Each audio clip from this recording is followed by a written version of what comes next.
All right, good evening, everybody. My name is Christina, and I'm with Atlantic Institute. Tonight, we are here to discuss the movie Tangerines. This is one of our first ever movie dialogue evenings. So, and the way that we formed this to work is that everybody should have watched the movie in advance. And then this evening right here is for us to have a discussion about it. We kind of felt that it was easier for us to do that than try to figure out a time and day that we can all sit and watch it as one. And then have dialogue, which would have made it a much longer evening, and not all of us really want to sit here for a very long time like that. Isn't it tangerines plural? Yes, tangerine. Because I was looking it up under tangerine, and there were some other things that, yeah, like porn Movie stuff. A movie about Tangerines. transsexual. Yeah. I don't know. I only looked under tangerines. Tangerines. Yes, there you go. So I am going to introduce Rob. I thought this would go much easier if we had somebody that has a lot of history and understanding with this topic and subject. And so, Rob, if you want to go ahead and tell us a little bit about yourself. Yeah, my background is that many years ago, probably in 2001, I got involved with the coalition forces at Central Command. This is the international military that showed up to help us in the war against terror. And the commander of that group, who was working for General Tommy Franks, had been a friend of mine, and he said, "You got to meet these people." And it changed my life. So I got involved with the international military. And who you think would be warriors, and a lot of them were peace, really into peace. I mean, it's really incredible. And from that, I got involved. I was asked to help out in Bangladesh after a typhoon, and I started working in the NGO world with a small group called Global Action Coalition that we founded, working in Nepal and Djibouti, and now in Albania. And so I have so this touches me, and I'm currently working on ways to Kunalum, ways to find a way to heal the planet, and working with generals and the military and diplomats and NGOs and trying to pull them together. So it really it has touched me, and being in places like where this movie was filmed kind of seems familiar. So just the odd cultural experience. Yeah, thank you very much. So I'm going to go ahead and I'm going to ask a question, but I'm going to type it into the chat as well, just so for some of you that might not be able to, that you might just be easier to read it as a chat if you're on your phone or something like that. So would like to just kind of go around and get everybody's share of how did the film make you feel? Would be the first one. And so we're kind of asking, yeah, how did it make you feel? Like, what landed on you? What did you think about it? And what I will do is I'll go first, just to make it a little bit easier. So when I watched it, oh, you know, this is supposed to make it easier. How did it make me feel? I was telling Rob earlier, I watched the majority of it yesterday, and then I had 20 minutes left, and I watched the 20 minutes this morning when I got up because I ran out of time. And I said to him, like, everything happened in those 20 minutes almost at the end. And I was just so sad at the end. And my mom used to hate watching sad movies or scary movies or things like that. And so we used to, when the movie was over and we were sad, we'd just make up another ending. And so part of me was sitting there going, I think I'm going to create that he leaves in his truck to go to his family, and he stumbles across 20 people out there on his way, and they all end up turning around and coming back and picking all the tangerines and making a ton of money for Margus's family, and it ends wonderfully.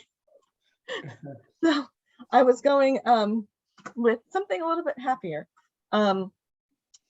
but I appreciated the story, and I appreciated the depth of the characters. I found it interesting that so it's like men dialogue, and to me, like, men dialogue is almost a little bit different than a woman's dialogue. you know, so it was kind of interesting sitting and watching it. Because I know, like, you didn't find out a whole lot about characters. You didn't find out a whole lot about how they felt. You didn't find out a whole lot, but you can kind of see that there's a lot more depth to it. And I think whereas women, we just kind of end up tending it, and I get that it was a war situation, but we tend to talk a lot and share a lot and over talk things. But you got so much from them with some very little dialogue. And I thought it was very interesting. All right, so that would be how I felt. Who would like to go next? I know, Roberta, you said it made you feel sad. So if somebody else would like to go next, Winston, would you like to share? Okay. I mean, this is a topic that's really near and dear to my heart. I'm always interested in, how do we solve conflicts between groups, and so this was a very important issue for me. That's how I met Rob at a peace and conflict event. It's an hour and a half movie, so it's kind of hard for them to really talk a lot about that subject. So it was nice that they did that. I'm glad they didn't have a happy ending. It's everyone survived and they collected the tangerines and sold them and made a lot of money. So I mean, that's more realistic to me. I also thought it was nice that they didn't demonize any group. I mean, they didn't demonize the Georgians. They didn't demonize what was it? Azerbaijan, that guy was from. They kind of demonized the Russians. The Russians just showed up and they wanted to shoot that guy. I mean, they didn't give them a chance to present them nicely. But apart from that, I thought they did a fairly good treatment of most of the people. I was really confused about where this was located. Maybe Rob has an idea where exactly it was. Probably some, but I mean, I thought it was a very nice movie. I'm on lots of group chats, and I mentioned this movie in a lot of my group chats and encouraged people to watch it because I thought it was a pretty good movie. Thank you for sharing. Who would like to share next? I'll go next. If that's, and I think it tells you in the movie where it was shot. It was like, wasn't it the Georgia near the border? Okay. Yeah, I assumed it had to be close to Estonia, so because they were driving. But I've always been fascinated by, and as a historian and been involved with military history, Civil War and World War I and World War II, when humanity surfaces in the midst of a war, that people who hate each other find themselves being changed. And there's lots of stories of that. And I've always, when I've done recreations of battles of the Civil War, which I've done with miniatures and everything, I always tell those stories because I think they affect us. They make us realize that there's hope at some level, that there's hope for that, that my parents and my father could be friends with a Japanese and he fought in World War II.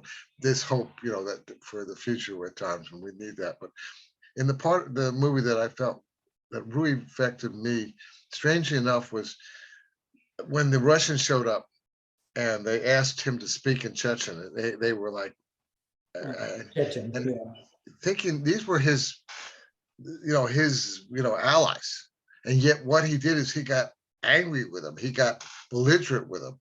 I mean, he created the problem that probably would have happened anyway because they were looking for a fight. But instead of him saying, no, I'm with you. And, I speak his Chechen or whatever, he got like tight with them. And so it was like, that was an interesting thing because I thought he had done something. He had been changed to that moment. And that was where he had, I think, switched sides and he realized that, I think he had become a person who lived on the land with Evo. And so that was the part that I really enjoyed seeing that. Yes, very, very good. For some of you that joined us later, we're answering, the first question was, how did the film make you feel? So we'd like for everybody just to kind of share how it made them feel. Bob or Mark or Sarah or Steph? Bob, I'll go. What it made me feel is I feel all the time, anytime I turn on the TV news, is how how fortunate we are here that we haven't had any wars on our soil for 160 years. And that's really amazing. I mean, we're lucky, very lucky. Yes, very true. Very true. Mark or Sarah or Steph, do you guys have a share of how the movie made you feel?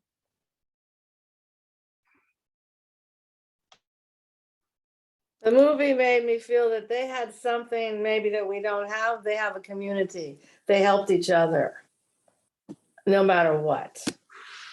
And they stuck together, which is something I don't feel here at all. Yeah, and I think that they created that. I think Mhm. they Out went of nothing. none and being all individual to creating Right. that, Yeah. right? Okay. Sarah or Mark, do you guys have a share of how the movie made you feel?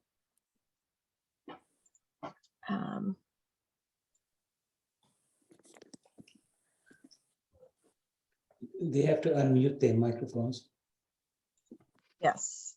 If you I can ask you to unmute. I can ask either of you to unmute. And I know they might just be listening in because Okay. they're so and I know Robbie said there are some that feel we're in a war now in this country fighting for the soul of the country. Yes, true. And part of one of the reasons I think Keith picked this is because right now we have a lot of conflicts going on around the world that have been started in this past year, as well as some inner conflicts here.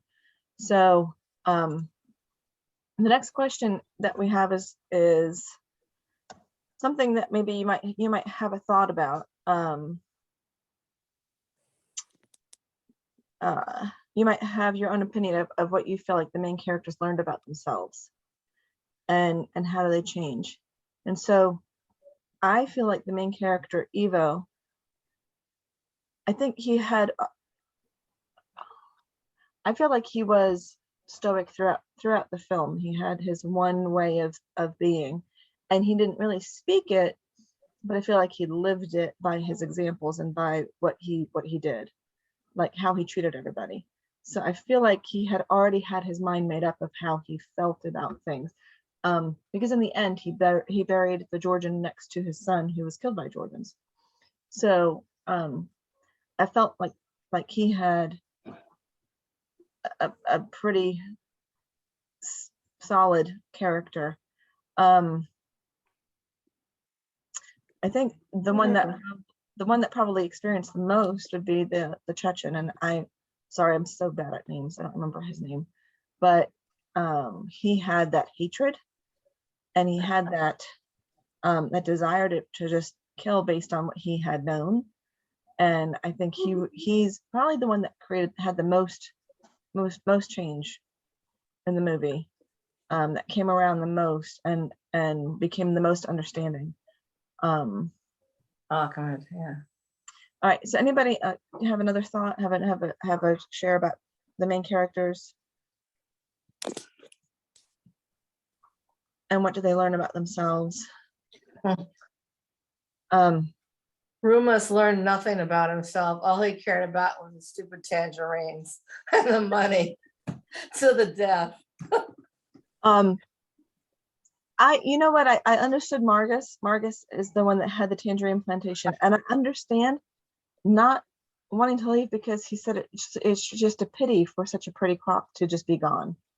Like, I get that. I get that desire to, like, there's all this stuff going on in the world, but like this stuff is going to sit here and waste.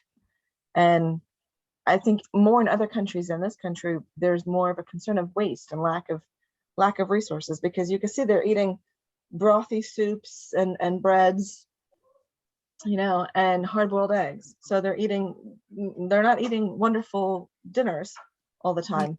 So I just feel like that desire not to be wasteful is very prevalent in other countries. And I think it had more to do with his attachment to his land. Mhm. He just, well, he planned to leave at the end, but He died the night before, Yep, yeah. which is ironic. Yeah. I was thinking about a different character that was kind of the Georgian, when he was sitting there pretending to be a mute, realizing that, was it Abel? Was that his name? Ahmed, Ahmed, that's it, Ahmed.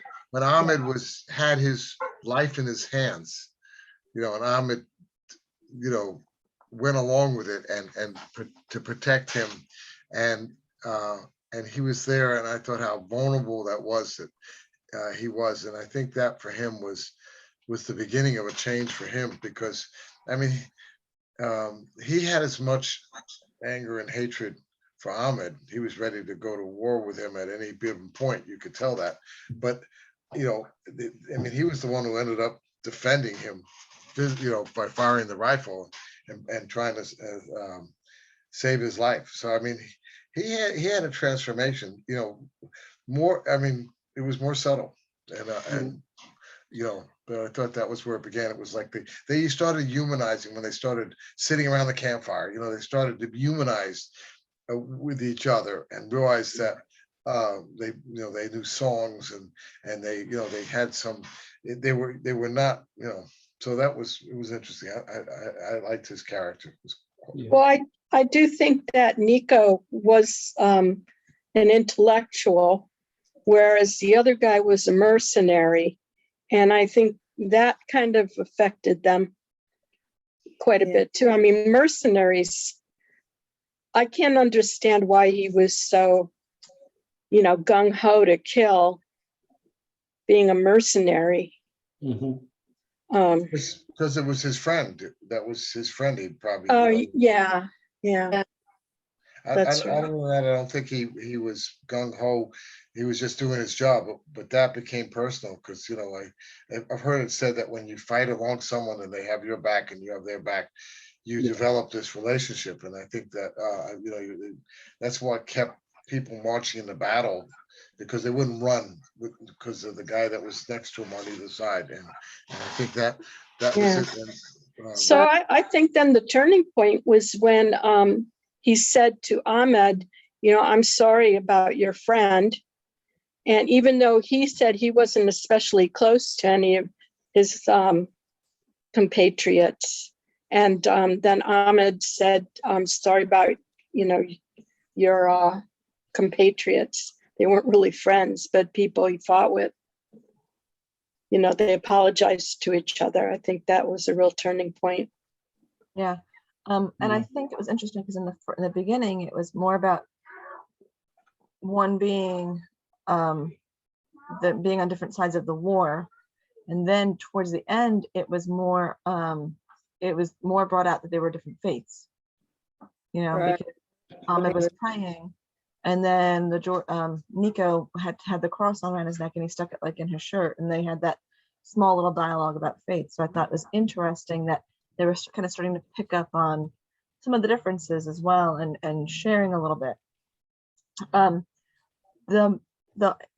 just interject. The entire movie made me think of a couple of years ago at the Hughes Main Library. We had an event on I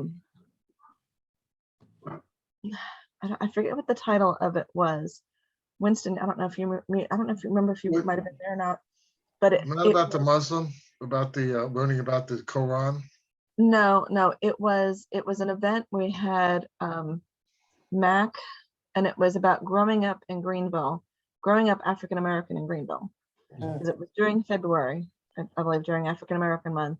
And we had a good audience conversation, and the conversation was like, when did the Greenville area, when did this country become less, when did it become less segregated? And one of the ladies stood up and she said, and I think Max even said, it was when all of our boys went to war in Vietnam, and instead of and they were side by side, did they really get that they were the same and they weren't as different as the world had tried to make them out to be? And how when they came back, they really got that they were all one. That's when a lot of the push to end a lot of segregation happened so it was making me think of that scenario a lot, like when they got that they were all humans, you know? I thought they were segregated in Vietnam, or at least, I heard there was a lot of prejudice going on there. Prejudice, but not segregation. There was, Yeah. there was Oh, always okay. prejudice, but there was, a lot of, you had to rely on people. If you were fighting in Vietnam, you had to rely on the people next to you. And so it started becoming who you could rely on more important than their color of their skin. Yeah. Yeah. I think that was a transformation. And That so it Korea made me was think the of beginning how of like that. they became side by side. They became like, all the basic necessities that they needed to do. And I was just thinking like at some point, these two living together in the same house, like got to see humanity and see that they were human. Yeah. Yeah. I want to make a comment about Rob said something right in the very beginning, and when you have two groups, lots of times when you talk to them, whatever it is, when they have historic animosity towards each other, if you talk to one group, they'll say, oh, I can't be friends or cannot be peaceful with this group because they did these atrocities in the past. Talk to the other group, they'll bring the other atrocities they have. And when they don't have any chance to be together, it's very easy for them to hate another group. And I think one of the things that really helped, in lots of places, in the US, it was Vietnam was something, but I think the bigger thing was public schools. If you see kids growing up in public schools together, blacks and whites and browns and, Chinese and everyone growing up in the thing, they don't have as much hatred or things to think because they grow up together, because they interact with them on a personal level. Even in Israel and, between the Israelis and the Palestinians, they found that they took Palestinian kids and Israeli kids and put them in a summer camp. And before that, they had a lot of hatred towards each other. But because they were in a summer camp and interacting and stuff, when they went back, their perception of each other changed. They looked at each other as human beings, and I think that's part of the solution to a lot of these problems is when you actually deal with somebody on a personal level, over a little bit of an extended time, you start to see them as human beings and not just like something as a member of a group. Well, the high school I went to, the whole school system, Yeah. was all white. I think my year maybe was the last year it was all white, but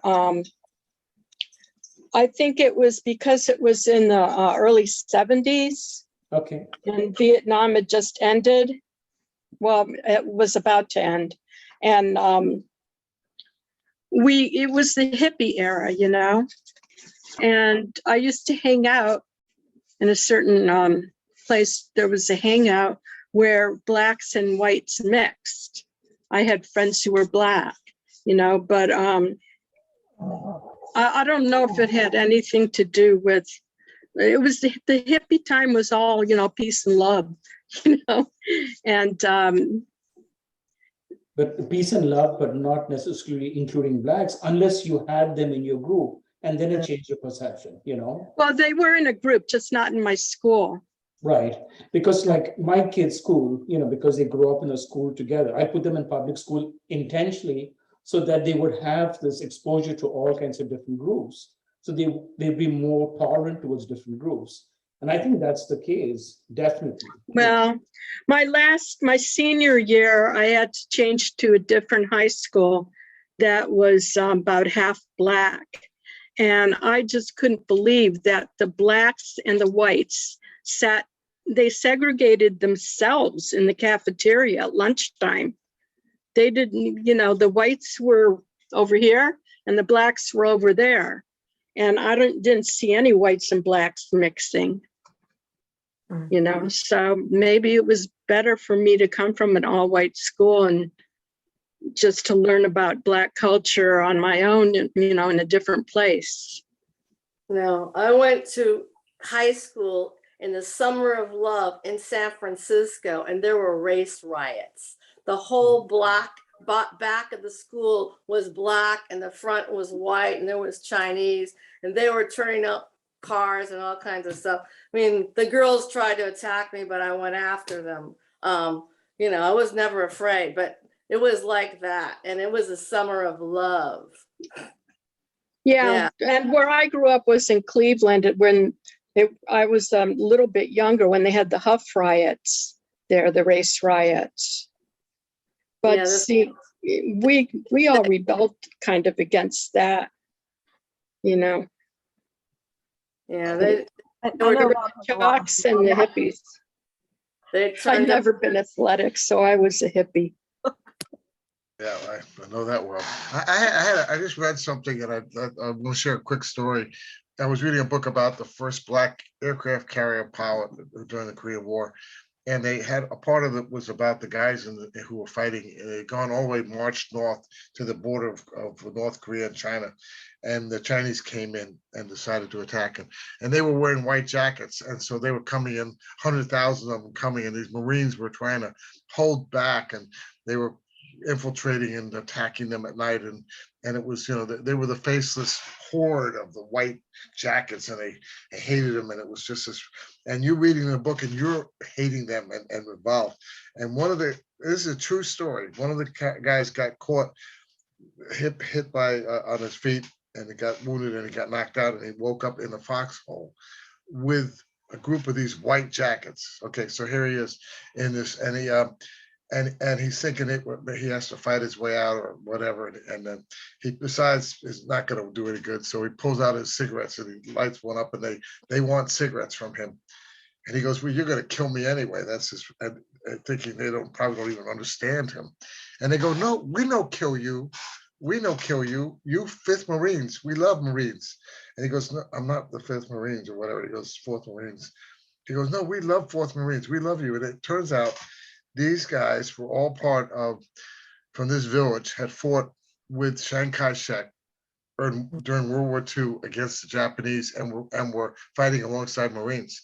So they loved the Marines. They were not there by their choice. I mean, they were part of this horde that we all saw as the evil horde in the way we look at the Russians right now, the evil Russians.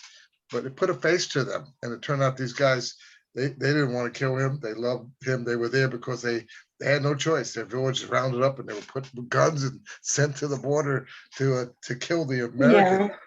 So I just think, again, it's like I think when we see blacks, we see the Russians today.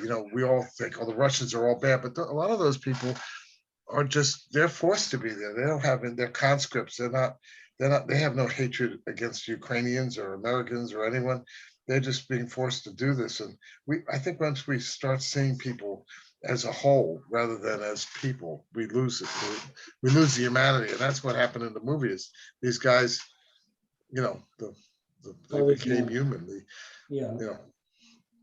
Which would bring us to this other question that I'm going to stick in here. It would be, what do you think about nationalist or patriotic rhetoric?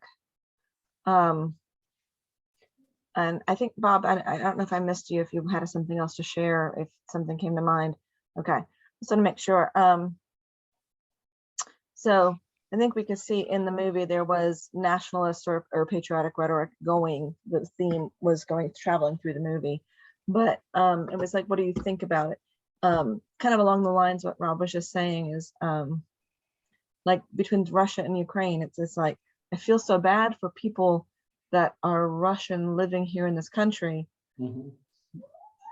That and it's important to get that even the Russians living in the town bordering Ukraine, they don't want this war. Like there's many of them, they don't want this. It's the higher up that wants it, and so well, see, that's how propaganda works, regardless of where it's being used. Propaganda is effective if you kind of dehumanize somebody. You just make them unknown, like a unknown face kind of thing. Oh, it's all Russians, or it's all Ukrainians, or whoever it is, or it's all Chinese, or whatever. And the less you make them individuals with humans, it's easy to hate them and to fight against them and whatever. And that's what all the media does, whether it's the US media, Russian media, or anywhere else. They try to dehumanize everyone, and make them just mindless, faceless people. But and that's the solution, is to make them be perceived as humans, And like you said, Russians in America today, it's really sad because a lot of them had nothing to do with the war in Ukraine, with Putin's decision to invade. A lot of them don't even support it. But because they're Russians and of all these things, a lot of them get discriminated against, and they suffer quite a bit today, because of this thing. Well, I have a funny story. About a week ago, my refrigerator broke. And the guy who came to repair it was a Russian with the accent and everything. And I've met a lot of Russians in my times. And so I asked him, "Are you from Russia?" And he said, "Yeah." And because of his personality, he was a bit gruff. I didn't want to stir things up and ask him anything political. So I just said, "Well, where are you from?" And he said, "Moscow." And that was the end of it. But he fixed my fridge, charged a reasonable price. And although he was a bit gruff, he was the youngish guy with tattoos, which another thing that scares me because I live alone. But no, I didn't feel afraid or anything. It was very professional. Sometimes I think we might forget here in this country what it took to leave your country and move someplace completely foreign.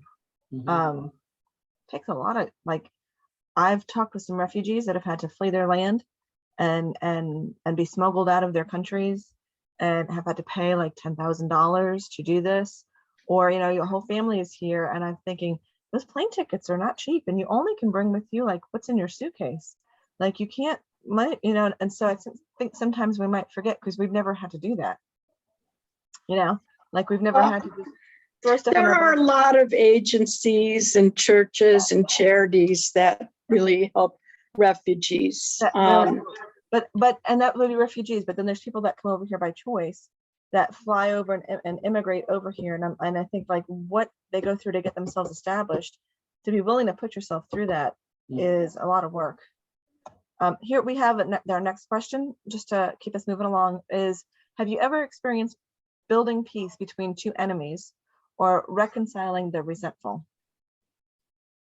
I'm going to let somebody else start because I was thinking of this and I don't know if I've had this come up. So have you ever experienced building peace between two enemies or reconciling the resentful? So makes you think. It just with my kids. It's the same process. It's the same process, whether you're dealing with, whether you're dealing between nations or between members of your family, and today most people in most families, you have somebody who's extreme right and somebody who's extreme left, and and Yeah. It's the same process of trying to get them together, Yes, and thank you for mentioning that, because I was going to say more so in the past 2 years, have we as a country become more and more divided over certain topics that many families have been pulled apart because they can't agree and they can't come together, and it's like they kind of forget how to find that middle or agree to disagree. Sorry, Go ahead. Well, I was just going to say the process of getting them to hate each other is the same process. What you do is you narrow the person's, each individual thinks of has a lot of perspectives on different issues, but you narrow it to one issue, and then you just judge them on that one issue. Oh, they support Trump, or they support Biden, or they support abortion, or they're pro-life, or whatever it is. You boil it down to one simple issue, and then you can hate them. But if you see individuals as individuals having a lot of different opinions on different issues, it's much harder to have that hatred. Sorry, Rob, go ahead. I actually remembered something. When I played a lot of tennis back when I was living in Tampa. I was kind of the organizer of this, what they call a tennis working group. They had a lot of these coalition officers who came representing their countries.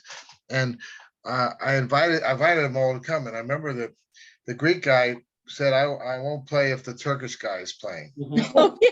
And he wouldn't talk with him. He wouldn't go. He'd go by his office. He would never say hello, and vice versa. They, their country, they're fighting over Cyprus and stuff. They were like, Mhm. they had this animosity. Well, one time they both showed up for tennis, and the one guy was there, the other guy was there, and and I said, come on, we'll play. And at some point, the two of them ended up, we're playing doubles. They were playing as teammates. And it was amazing. I thought, wow, they really, because it happened. They didn't have a choice. Also, they were teammates, and they ended up becoming friends. And at one time, I remember asking them how that was for him. I said, so I see you were getting along with, I can't think of his name, but he said, Mahmoud. And I said, you're getting along with Mahmoud these days. He goes, well, his culture and my culture was very similar. Mhm. It was like we're more alike than anyone else. So it's almost like I understand his life and all that. It's like somehow they gotten that past that, and they realized that this was a safe place for them to be. They could be friends here. They didn't have to worry about what happened when they went home. Right now, Mhm. they could be friends. And that Yeah, I was curious in the movie, they all seem to speak the same language, Yeah. Russian. which had a lot of Russian in it. Yeah. Yep. Yeah, I Well, thought yeah. that was interesting too, that they still all had the same language. And when I hear, Ukrainians speak, there's also a lot of Russian in it. Mhm. Yeah. It's a lot. It was part of the Soviet Union, so Russia was. I see that. I saw that in the military, that because of the influence of those areas, that there was languages that were understood by everybody, that they all spoke somewhat the same. So that wasn't surprising to me, because the Georgians and there's some different languages, but they all seem to find a common thing. They all have had this sharing. Mm. Yeah. All right.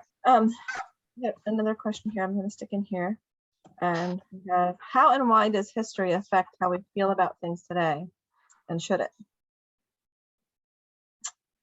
So I thought this was probably a good segue into this question, because we've kind of gone down the line. So it's how and why does history affect how we feel about things today?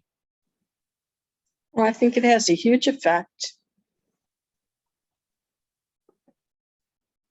Um, know, And I know the saying is like, in order to understand the present and the future, you have to understand what happened in history.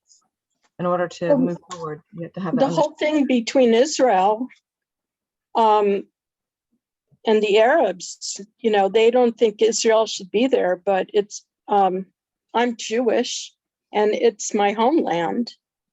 It's, I'm descended from the Israelites in the Bible, and God had given us that land. So that's history, and it's very important to Jewish people. But that's I've talked with Palestinians who share the same feeling. They've been there a long, forever and ever in their minds, and they feel like it's their land. And so, isn't there a way that we can find a middle ground where people can live together and prosper, or without it having to be one or the other? Yeah.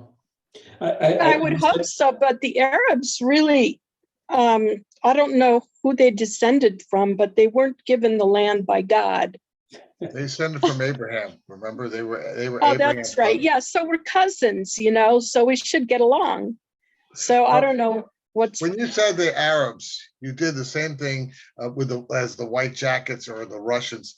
You put them all as a group, and you dehumanized them, because remember, there are a lot of Arabs who are for peace, and there's a lot of them who want to just live their lives, and then when something horrible happens to their family, they become angry, and then they strike back out, and they continue. Yeah, I know there's fault on both sides. Yeah, I've heard it from both sides.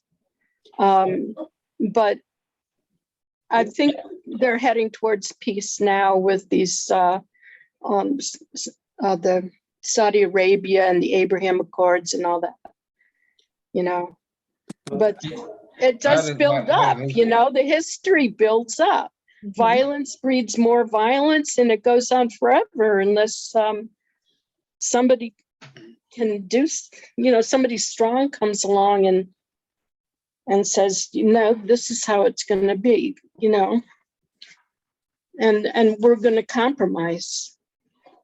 Yeah, I just want to say something about what Christina said. You said, like, we have to remember history to solve these problems. I think part of the solution is to forget history, because part of the problems when you talk to any group, when you talk to Greek Cypriots or Turkish Cypriots, every time you talk to them and say, why did you have peace with this other group? They're like, oh, because they did this to me in the past. They did this to me in the past. My history, my God gave it to me. That my ancestors have been here. Part of the solution is to say, you know what? Okay, fine. Whatever happened in the past is past. Mhm. Let's work forward and start fresh. Okay, because if Right, you yes. keep dredging history out, that keeps continuing these problems and the hatred, and becomes a justification for the Well, problem. I think it relates back to what's her name? Winston. Her question about how do you feel about nationalism? That's what makes nationalism, is people, saying this is my group Mhm. and I'm with them and everybody else is wrong. Mhm. You know? Yeah, right. And Well, and look- I and the term is also if you don't, you're doomed to repeat it. Like if you don't have an understanding of history, you're doomed to repeat it. So it's almost kind of like if we can look at history and go like, all right, let's not do all that again. Related to what Winston said, take Germany, for example. Look how fast we became friends with Germany after World War II. And we still Japan. are friends with them. And That's the way we should do it, I think. yeah. Mhm. I mean, if you And kept going going back, to- yeah. If you Going keep to going what back and Deborah- talking about Germany's history, we could never be in peace with Germany. If you kept Exactly, bringing yeah. up Japanese, whatever they did in World War II or before, we could Yeah, never be friends with them. We have to kind of move past history, in a sense, Yeah. Yeah, and going back to what Roberta said, how about the land we're living on? Should we give it back to the Native Americans because they had it first? Well, some people No, think, well, but yeah, you know what I found out today? Today in Canada, it's Indigenous Peoples Day. And they have all kinds of celebrations and things going on. And how come the United States doesn't have one of that? An Indigenous I Peoples thought we Day. did. Did we? Well, I Yeah. think a lot of people now are saying Columbus Day is Yeah. Indigenous Peoples' Day instead of Columbus Day. Oh, And That's the not way right. I think of it too. Yeah. I do think people did try to change that around, actually. Yeah. I was trying to think back to, we did a showing of the movie Turkish Passport in Congregation Beth Israel, the synagogue in Greenville, a couple like 5 years ago, 6 years ago. And it has to do with during the time of Hitler, the Jews that were in all the different countries, the Turks gave them all passports, like fake passports, to get them out of those countries under Turkish names, under different names to help them get out. And it was a very interesting movie, but somebody in the audience got up and he asked my boss what he felt about the, you guys are gonna have to remind me of this. It happened like 110, 120 years ago. But I want to say In Armenia? the Armenian massacre. Yeah, Yes, the something like Oh, that. yeah. Massacre, right. Thank you. I'm going, I know it wasn't Greek. It was Yeah. right. And so his answer was like, that happened. I am who I am is not, who I am today is not who those people were 100 and something years ago. So, I mean, that was the past, and that needs to stay there in the past, because there is, and we've actually had, my boss is Turkish. We've had in the past, we actually would have people come up against us and go, well, we don't want to do anything with you because of the Armenian massacre.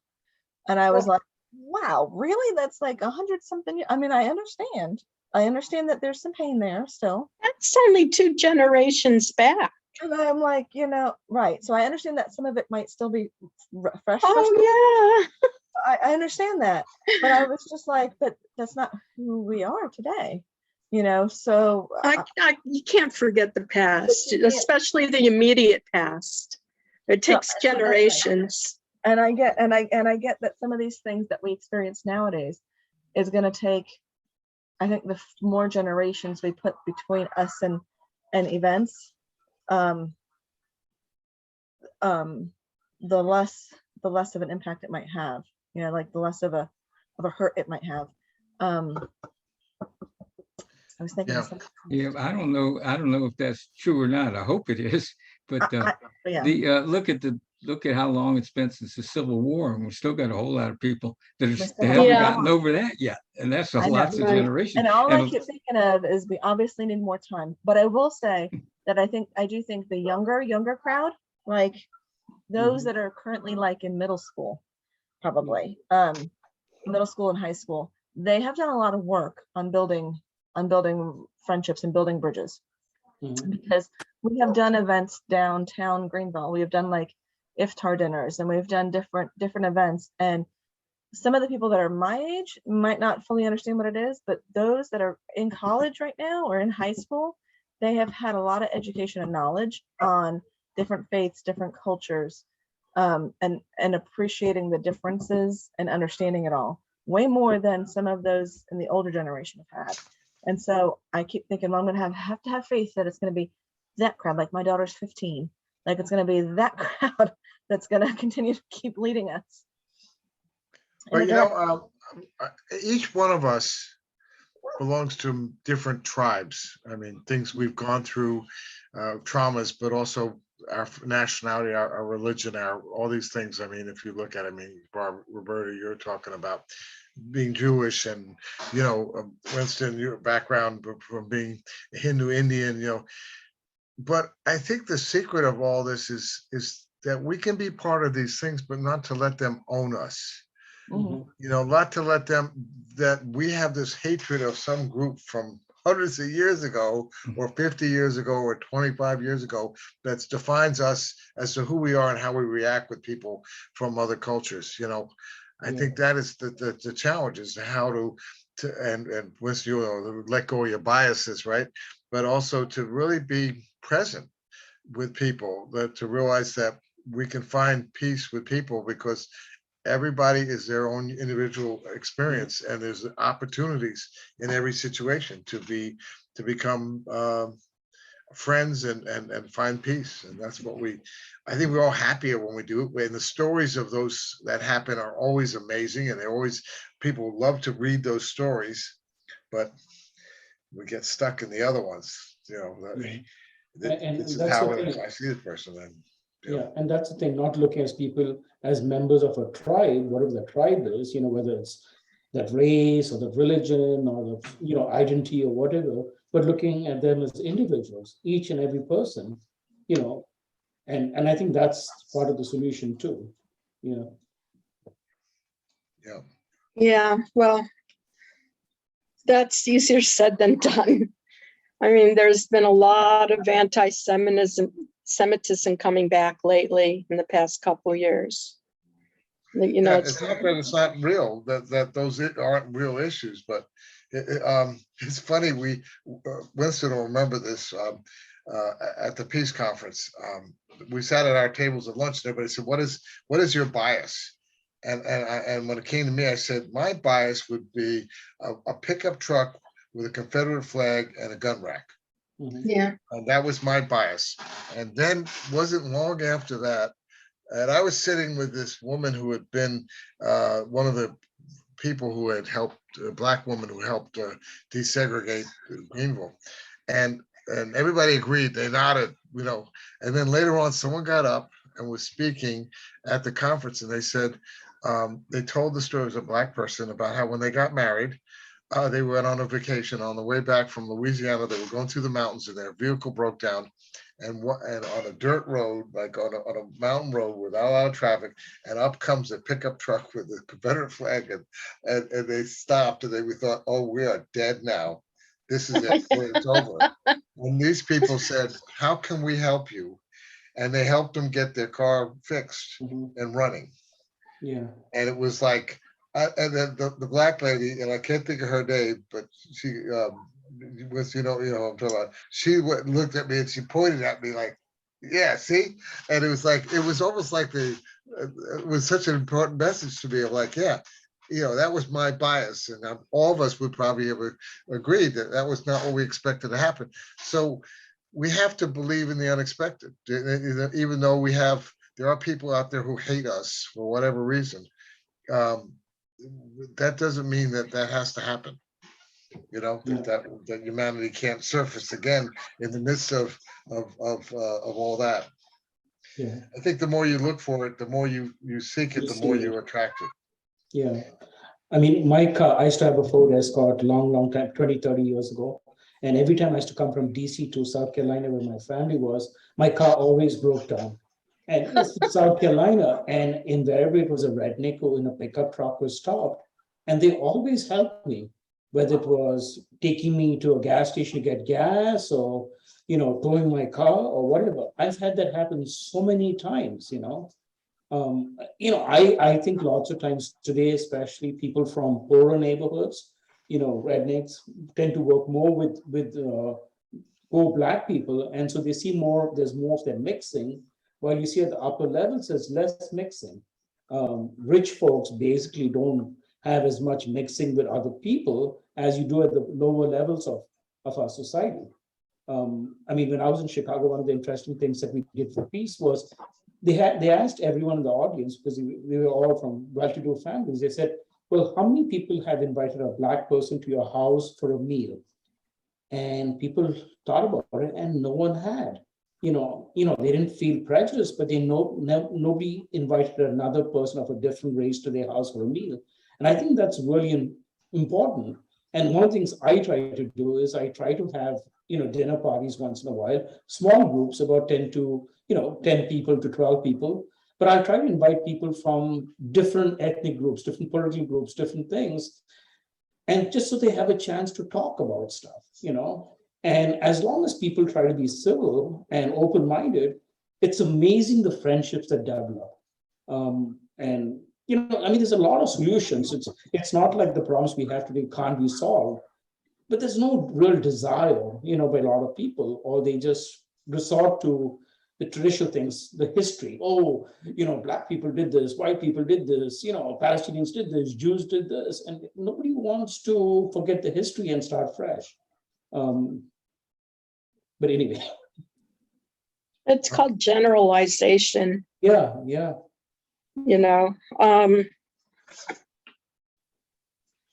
And I don't know, I think it's human nature too. When things go bad, people want scapegoats. Scapegoats, yeah. Right. Yeah. All right. I'm gonna close out with one of the final thoughts. Then Bob sent this to me earlier today because we love Bob. He checks in with me and he sends me emails and all kinds of information. It's awesome. So I just thought I would check. I thought I would just share this one final thought that he sent, because I thought it would be kind of a good thing to have a discussion, and then we can go ahead and end. So hopefully you don't mind. I copied and pasted exactly how you put it. He said, "It's a shame that in the entire history of human wars that mankind hasn't figured out a way to prevent one or two people from causing so much death and destruction. Has anyone ever come up with a workable solution?" No. And so I think I remember my 7th grade history teacher saying, or social studies teacher saying, there was going to be another treaty in Israel being signed that year, a peace treaty. And all he said, and I think that's all there is that's ever is. I remember him saying that all a peace treaty means is we're going to cease war for a little while. Yeah. Until we start again. And this thought kind of reminds me of, these two men, the Chechen and the Georgian, that the mercenary, he did want to go to war, but he wanted to go to war to make money for his family, and the Georgian really didn't care. I mean, he went to war. And it's kind of like sometimes these people they're there, like the example Rob gave is they were given guns and they were sent, and so they went. They didn't necessarily want to go to war, And I think overall, like we see in Russia and Ukraine, is these people don't want war. They want peace, you know, and I think everybody just kind of wants peace.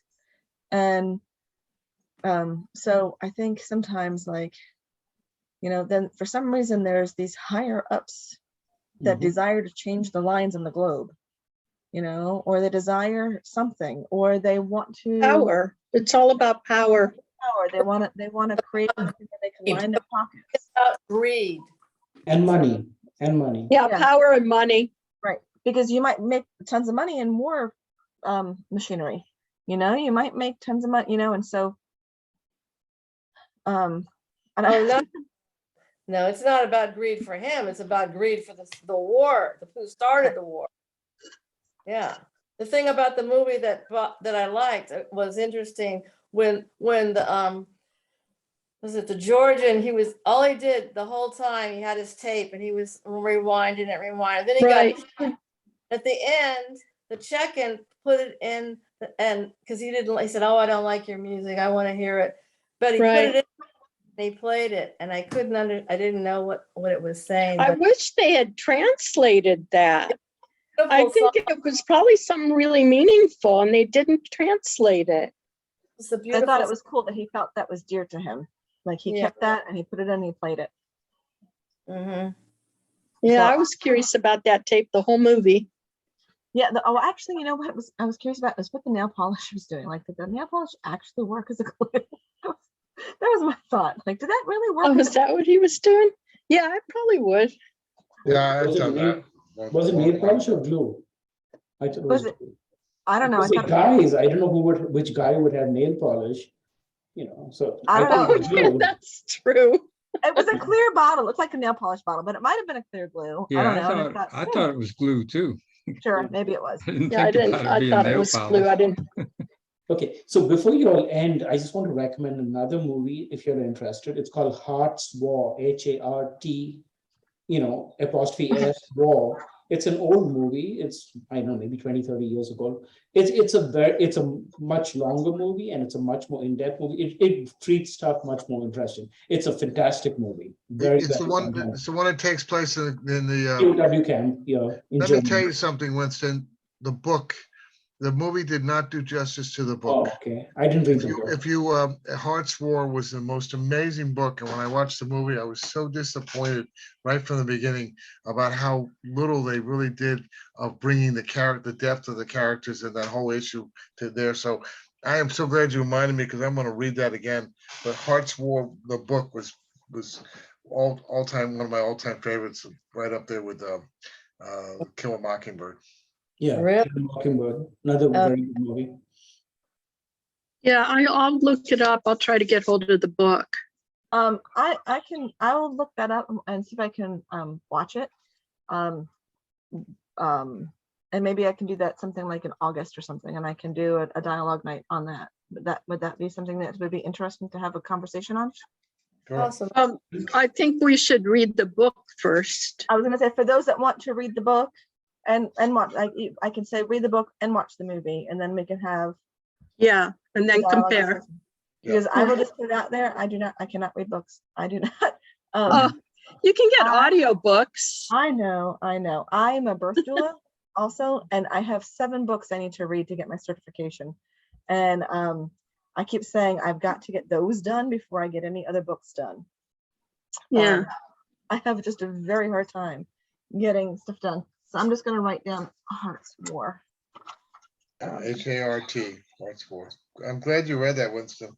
Oh, Brought that up. I watched the movie. I didn't read the book, but No, But- like I said, go back and if you can find the book, I think Yeah. it's like going deeper into it anyway. If you loved it, you'll love the deeper the stories and you'll see what I mean. It's just Is it a long book? Yeah, that's my question too. I don't think it's a short book, but it's so engrossing that you just don't want to leave it. Okay, It's like like, you could read it in like July and August. Yeah.